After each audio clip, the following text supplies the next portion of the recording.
एक पर्सन जब एक्टर बनने के बारे में सोचता है तो उसके साथ बहुत सारी फैंटेसी जुड़ी होती हैं, बातें जुड़ी होती हैं, लेकिन जो आसपास के लोग होते हैं उनके साथ बहुत सारी प्रैक्टिकल लॉजिकल चीज़ें जुड़ी होती हैं। ठीक है ना?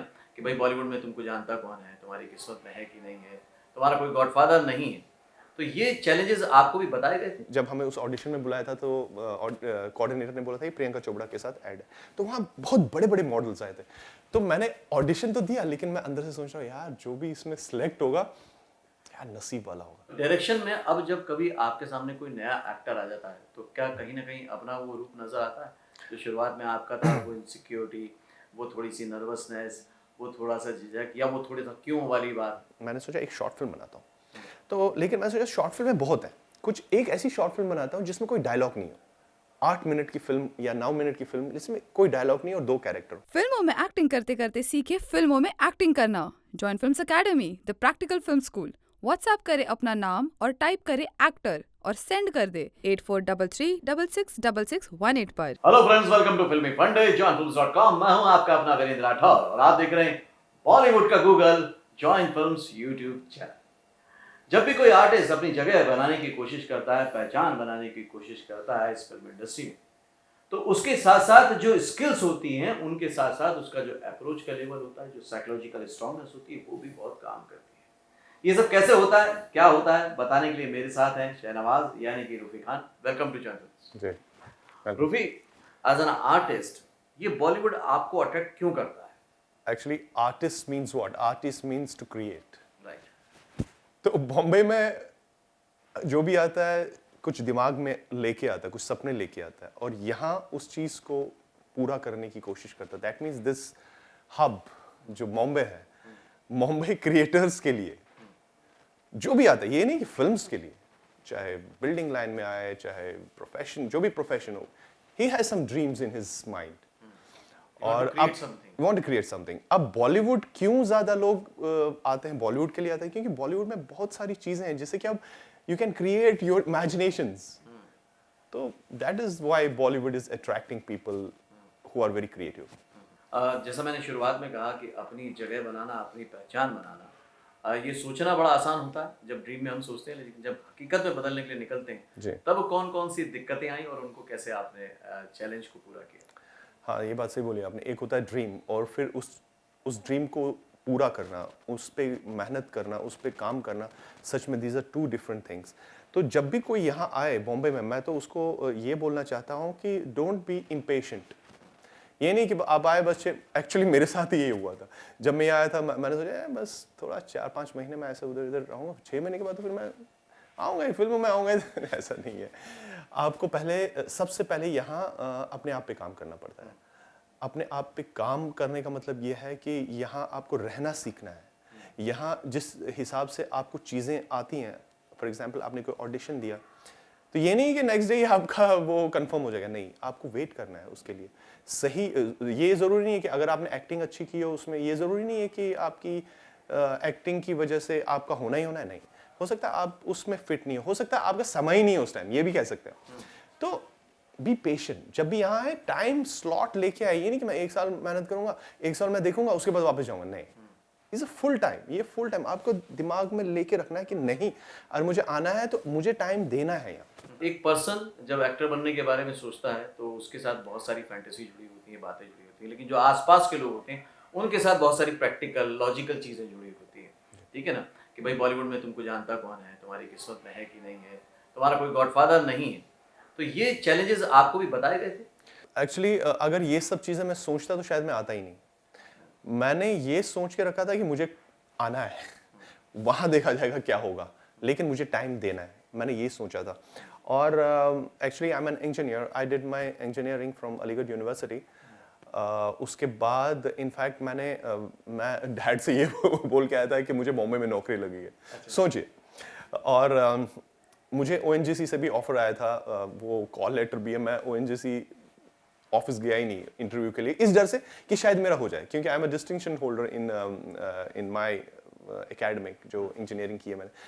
यकीन मानिए, देखो ये पागलपन है कि कहीं हो ना कहीं हो ना जाए। सोचिए आप। और मेरे डैड मुझसे नाराज हो गए। ऑफ कोर्स कोई भी डैड नाराज होगा। वहाँ मेरी इनिशियली इनकम सोचो 10 साल 12 साल पहले की बात है, कम से कम 30,000 थी। इस वक्त मेरा कम से कम 2-3 लाख का पैकेज होता। तो ये पागलपन है और कुछ नहीं है। तो मैंने पहले से ही सोचा था कि मुझे करना ये है, मुझे नहीं पता मैं क्या करूँगा, लेकिन मुझे करना है, मुझे बैठना है, मुझे देखना है, मुझे ऑब्जर्व करना है, अपने आप को तैयार करना है, लेकिन करना यही है बस।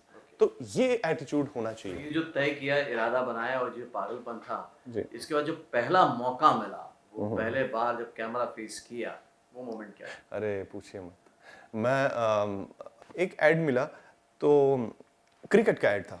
अरे बहुत फेमस ऐड हो गया वो, लेकिन उसकी कहानी मैं बताता हूँ आपको।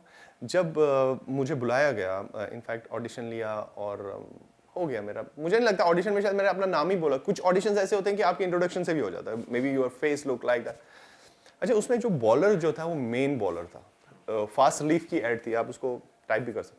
फास्ट रिलीफ, उसमें बॉलर मेन था। अब मैं वहां जाके कितना बेवकूफ हूँ मैं डायरेक्टर को बोलता, सर मुझे बैटिंग बहुत अच्छी थी, मैं बैटिंग करूँ। उसने बोला, भाई साहब मेन लीड जो है ना बॉलर है। तो फिर अच्छा हाँ, तो मुझे जब बॉलिंग वाला ऐड आया तो डैड वैड ने देखा, सब ने देखा, तो उन्होंने बोला यार लड़का तो कुछ कर रहा है काइंड ऑफ।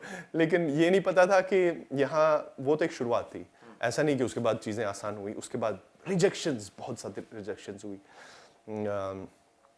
कभी कभी ऐसा होता था कि मैं ऑडिशन में अपना इंट्रोडक्शन भी बराबर से नहीं बोल पाता था, लेकिन एक चीज़ तो थी मेरे अंदर कि मैं ये सोचता था कि यार लास्ट टाइम क्या प्रॉब्लम हुआ। अच्छा, लास्ट टाइम मैंने नंबर सही नहीं बोला, ओके इस बार मैं नंबर सही बोल लेता हूँ। नेक्स्ट टाइम नंबर सही बोला, फिर भी नहीं हुआ, अच्छा अब क्या हुआ होगा, नंबर तो सही बोला, हो सकता है एक्टिंग में प्रॉब्लम। अच्छा नेक्स्ट टाइम एक्टिंग भी थोड़ी बहुत ठीक कर ली, अब क्या, अच्छा हो सकता है ड्रेस मैंने सही नहीं पहना होगा, शायद कैरेक्टर के हिसाब से ड्रेस नहीं पहना होगा, तो अगली बार वैसा गया। तो ये चीज़ें जो है ऐड हुई, और फिर मुझे एक ऐसा ऐड मिला कि जो मैंने प्रियंका चोपड़ा के साथ किया था। इनफैक्ट प्रियंका चोपड़ा, जब हमें उस ऑडिशन में बुलाया था तो कोऑर्डिनेटर ने बोला था कि प्रियंका चोपड़ा के साथ ऐड है, तो वहाँ बहुत बड़े बड़े मॉडल्स आए थे। तो मैंने ऑडिशन तो दिया, लेकिन मैं अंदर से सोच रहा हूँ यार जो भी इसमें सिलेक्ट होगा यार नसीब वाला होगा। तो मैं गया घर पे, मुझे फ़ोन आता है 5-6 दिन के बाद कि आपका परसों शूट है वहाँ चंडीगढ़ में। किसके साथ? बोला प्रियंका चोपड़ा के साथ जो आपने ऐड दिया था। आप यकीन मानिए एक दिन तक मुझे समझ में नहीं आ रहा मैं बॉम्बे में हूँ या नहीं, मतलब सुन पड़ गया मैं। फिर मुझे ड्रेस रिहर्सल वो सब चीज़ें हो गई, फिर वो ऐड आया और उस ऐड ने मेरी ज़िंदगी चेंज की। ज़िंदगी चेंज का मतलब ये है कि मुझे एड्स बहुत मिले। हर दूसरे ऐड में मैं देखने कम से कम 100 से ज़्यादा एड्स किए। आपने देखा होगा वो स्कूटी का, जो हीरो होंडा स्कूटी का ad, why the boys have all the fun. ये सोचिए कि वो मिल गया मुझे, पता नहीं हो सका लुक की वजह से, हाँ इतना ज़्यादा ग्रेट एक्टर उस टाइम नहीं था मैं, तो लेकिन मिल गया। कभी कभी ऐसा भी हो जाता है। राइट।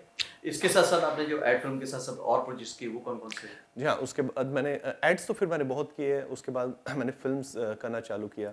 मैंने सुभाष घई के साथ युवराज की, उसमें मेरा थोड़ा सा ही रोल था, लेकिन युवराज जो सुभाष घई के साथ जो बैठने को मिला, सलमान खान साहब के साथ बैठने को मिला, तो सीखा, कहीं ना कहीं सीखा, ये क्यों लगाया इसने कैमरा, ये क्यों कर रहे हैं, ये क्यों कर रहे हैं, वो क्यों वो क्यों होना बहुत ज़रूरी है आपको, तो क्यों ना, फिर वो क्यों आपको कहीं ना कहीं पहुंचा देता है।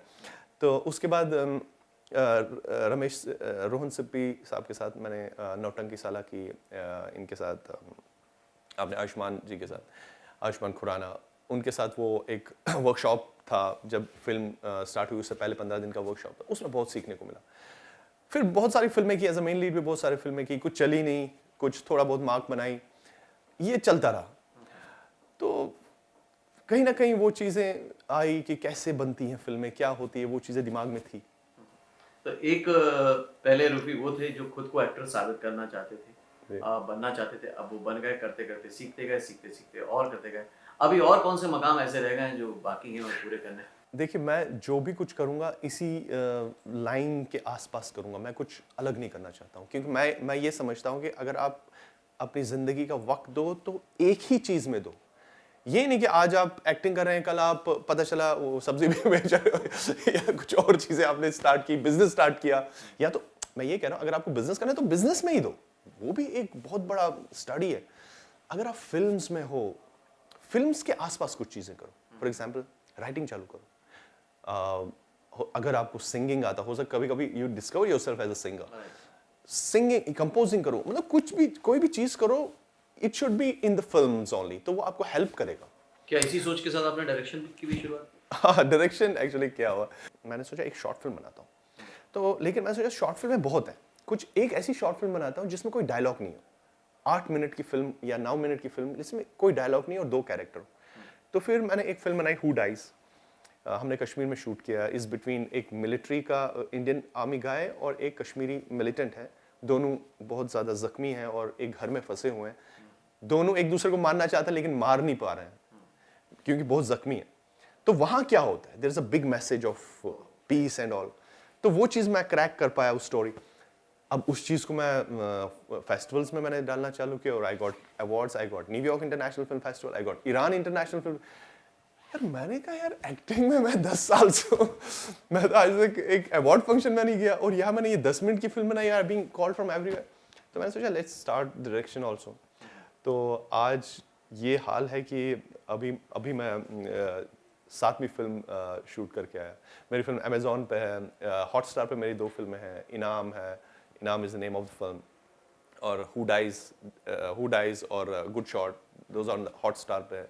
अमेजॉन पे मेरी फिल्म है मियाकुट करके।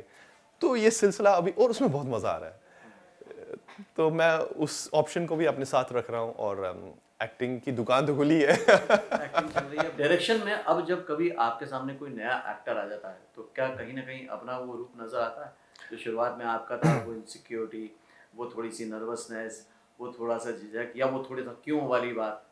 हाँ आता है, लेकिन मैं उन ऑलमोस्ट मैं नए एक्टर के साथ ही मैंने कुछ फिल्में की थी, जैसे इनाम एक फिल्म थी मैंने कश्मीर में शूट की थी, कश्मीर के बॉर्डर पे मैंने शूट की हुआ। अब कश्मीर के बॉर्डर पे मैं बॉम्बे से अगर मैं 8-9 एक्टर्स लेके आता तो मेरा बजट ऐसे ही पता नहीं कहाँ तक चला जाता। तो मैंने वहाँ थोड़ा से उन लोगों को देखा जो फर्स्ट टाइम फेस करना चाहते हैं कैमरा में, देखा मैंने उनके अंदर कुछ वो होना चाहिए, एक एक्स फैक्टर कि हाँ वो कैमरा फेस करना चाहते। तो मैंने उनको सिखाया। इनफैक्ट वो फिल्म ऐसी थी जिसमें एक भी डायलॉग नहीं था, तो उन्होंने ऐसा काम किया कि यहाँ लोग बोलते हैं क्या ये रियल के एक्टर्स हैं। तो मैं ये समझता हूँ कि जो भी न्यू एक्टर्स होते हैं, अगर उनको अच्छे से ट्रीट किया जाए, अगर उनको उनको थोड़ा सा उन पे स्टडी किया जाए कि वो क्या कर सकते हैं, अगर उनको सही समझाया जाए, मुझे लगता है they will do a very good work. Is all nervousness ही तो होती है, ये अच्छी एक्टिंग और बुरी एक्टिंग में क्या, ये एक नर्वसनेस जो है उस और वो समझना, वो चीज़ों को समझना, अगर वो चीज़ हम डाल दें, I think everybody is a good actor. Thank you Rufi, thank you very much, Okay, thanks a lot. Thank you, thank you. तो मेरे साथ है रूफी खान यानी कि शहनवाज, जो कि एक्टर हैं, डायरेक्टर हैं, अब नए लोगों के साथ काम भी कर रहे हैं।